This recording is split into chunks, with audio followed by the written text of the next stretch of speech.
To log on to Google Drive and to get started with a document, go to drive.google.com. If you have a Google account, enter in your Google login. If you don't, then just hit create an account and create one because it's free. Once you're in, it will show a screen like this. If you've never made a file before, this part will probably be empty. If you have, you'll see it all here. To create a new Word document, click the red Create button in the upper left-hand corner. Google Drive is changing right now, so if you have the new Google Drive layout, it will say New instead. It won't say Create, it'll just say New, but it still has the same function. In the pop-down menu, click Document, or with the new drive, it says Google Docs.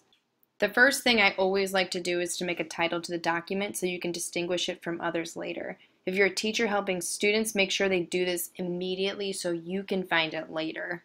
To do this, click the title, which says Untitled Document in the upper left-hand corner, and put your title in.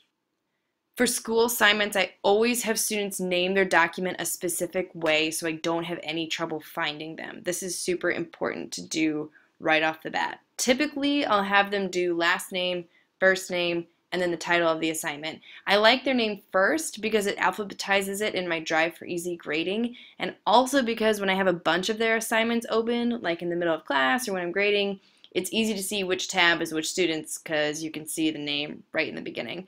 I like the name of the assignment and the document name also so I can search the name of the assignment and find all of their assignments at once. Quick plug, once you're comfortable with Drive, there's a fast way for you to actually make all of your students' files, which saves class time, and automatically organize them in folders in your and their Drive, which saves your time, and that is called an add-on called Doctopus. If you're interested in learning about that, then check it out on my blog or Google it. There are tons of tutorials. If that overwhelms you, ignore it. Just keep on going. Okay, now that you have your document named, you can share it with anyone. Sharing is where you grant access to other people to see and work on your document. This is that collaboration bit. You can share it with other students, other teachers, or anyone that has an email address.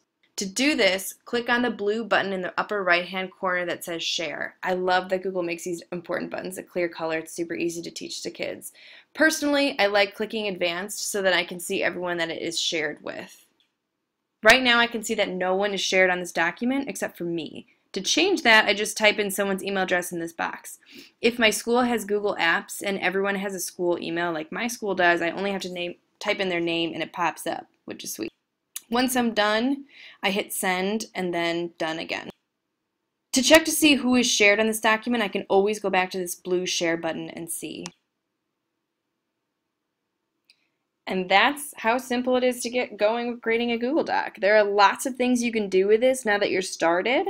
So if you want more help, I've got some other videos and different features and how-to, so feel free to check those out if that would be helpful. If not, happy Google Docking!